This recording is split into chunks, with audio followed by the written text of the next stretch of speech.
What should you expect when you first start a carnivore diet? If you're new to the carnivore diet, or maybe you tried it a couple of years ago and have decided to try it again, you might be curious what you can expect those first few days.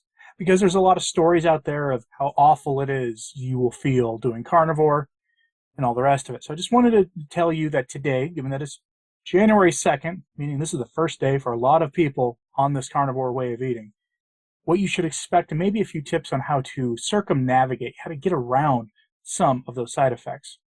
So let's talk about day one. On day one, if you're going carnivore, meaning you've eliminated all the plants, maybe coffee or not, depending who you ask, but you're not eating your fruit anymore, you're not eating vegetables anymore, you're not eating breads and nuts, you're not eating any of that stuff. You've just gone down to beef, butter, bacon, eggs, or stricter to the full-blown lion diet. You've gone down there. It's day one. What can you expect? Not much, actually. You're probably going to start noticing later in the day that you're hungry, even though you've eaten 2 pounds of beef or whatever that day. But otherwise, you probably won't expect much. Maybe you'll be a little lethargic. Your body will start using your glucose stores, and the other sugar or carbs that are in your system. Let's be real, your body is probably still digesting yesterday's meal, whatever that last thing you had on New Year's to kick off, the year before going into a new way of eating. You're probably still digesting some of that stuff or have some of the remnants of that in your system. So day one, you probably won't notice much. Day two, you might start to feel a little lethargic. This can be the keto flu, basically. If you've done a ketogenic diet in the past, or if you're coming to carnivore from keto, you'll probably be familiar with this. And there are ways around that. One is to start upping your sodium intake. And I don't mean table salt. I mean a land-based sea salt. And by land-based, we mean from like an ancient seabed. In the United States, in North America broadly, carnivores love them some Redmond's real salt for good reason. And we say land-based because these are not going to have a lot of microplastics or mercury or other heavy metals in them. These are going to be as clean of salt as you can get. And we don't say table salt because table salt doesn't have what you need in it. It has most of the minerals stripped out. Plus, it often is cut with dextrose now as a non-binding agent, and dextrose is a form of sugar, so you don't want that. But you can mitigate the effects of the keto flu, which only lasts a couple of days anyway, by upping your sodium. Now, the carnivore world is increasingly being divided between people who either don't salt their food at all or only salt a little bit, and those of us like myself who are physically active who have to have a fair amount of sodium. So I take in 7,000 to 8,000 milligrams of sodium a day. And the reason that you need that is because what else is starting to happen for you on day two, probably, which is all the extra water your body was storing to help you with processing of carbohydrates is starting to be shed. You're peeing a lot. And when you pee, you tend to pee out your electrolytes, hence why you need more electrolytes and more sodium. Again, not everybody is on board with the need for more sodium, and some people it's a temporary thing. I've been carnivore long enough now to know that I need more sodium than the typical person. It's just the way it is for me. So that's around day 2 to day 3, you're going to start noticing that. By day 3, you should start noticing that you're tired more because your body's not used to this. Your body's transitioning. And also around day 3, you might get diarrhea. Now, why is that? Because you're disrupting your gut microbiome. A lot of people hypothesize for why this is, why your body will start giving you diarrhea for no really good reason. After all, no one gets sick eating beef unless the beef itself is bad. If you eat nothing but beef or lamb or whatever, any ruminant animal, it's not going to make you sick. And it's not the food doing that to you. It's more the disruption to your gut. Because by day 3, you normally would have had carbs. You would have had whatever it was you ate beforehand. You have grossly disrupted your gut system, and now your gut is either rebelling against you, or the alternative hypothesis is that your body is realizing, hey, we're not needing this stuff anymore. Let's start getting rid of it, and so you have diarrhea. That's just the way it is. Diarrhea is hard to avoid. When this phase hits, up your electrolytes. And I don't mean Gatorade, by the way, just Redmond's real salt. There are some brands of pre-made electrolytes, Keto Chow, Element, a bunch of others.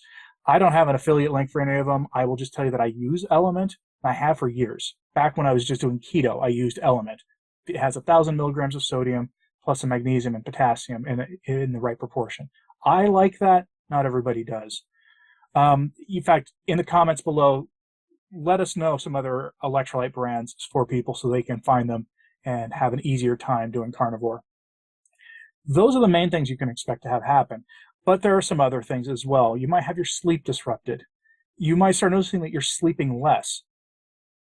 On the carnivore diet, many of us report that we get fewer hours of sleep at night, but it's more efficient sleep. We sleep more deeply, we're more rested, and when we wake up, we are wide awake.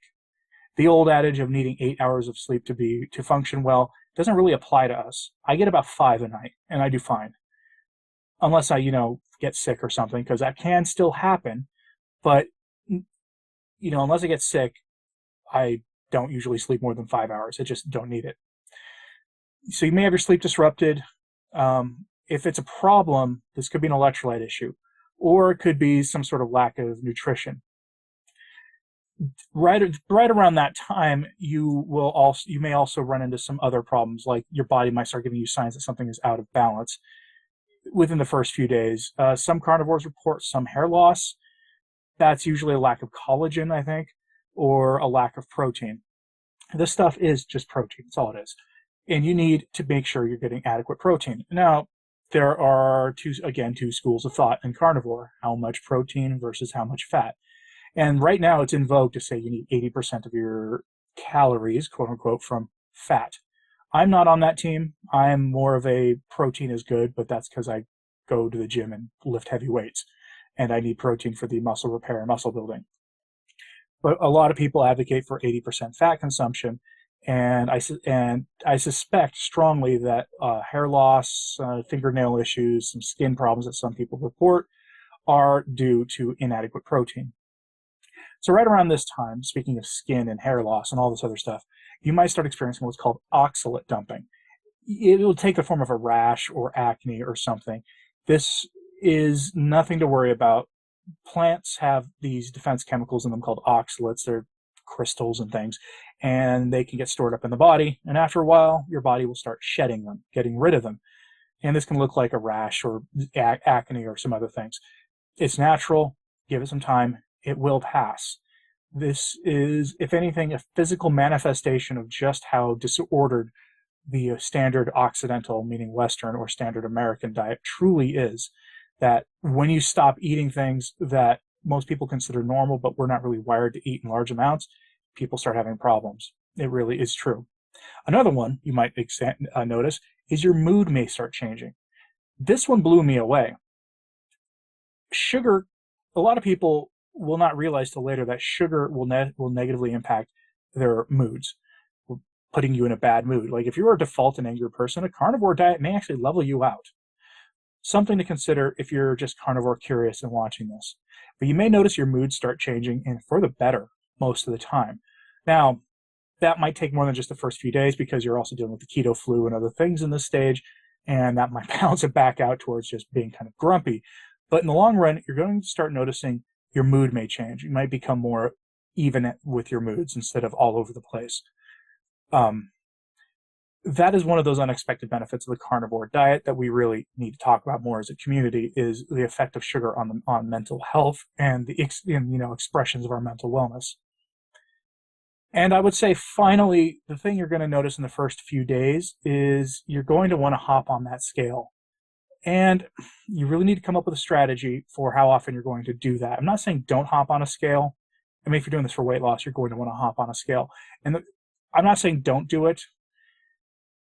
You need to be judicious about it. There are people who will weigh every day. There's no reason to do that.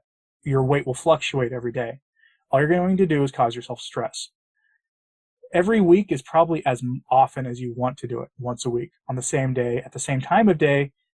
Get up in the morning, use the restroom, get on the scale, and take the number and write it down and then forget about it. That's as often as you want to do it. There are those who would say if you're going to get on the scale at all, do it every month. There's reason for that, I think, and that you don't want to live and die by the scale, especially if you're incorporating exercise. And the reason I say that is because in the first week, you're going to lose a ton of water weight. This is true for any low carb protocol, really. And carnivore is the ultimate low carb protocol. Before it was called the carnivore diet, it was called zero carb. And so your body will shed all that water it used for processing carbohydrates. And some people will lose up to 20 pounds in the first couple of weeks from this. After that, your weight loss, if you're going for weight loss, will even out a little bit. It will slow down. That's just the nature of how these things work. And you want to be aware of that. That's why I don't suggest weighing yourself every day. It's not a good strategy. I'm curious, though, for those of you watching this who may be who are carnivore veterans, what else can happen in the first few days? Let me know in the comments, please, and like and subscribe if you haven't. It really does help, as does sharing this on social media. That helps a lot as well.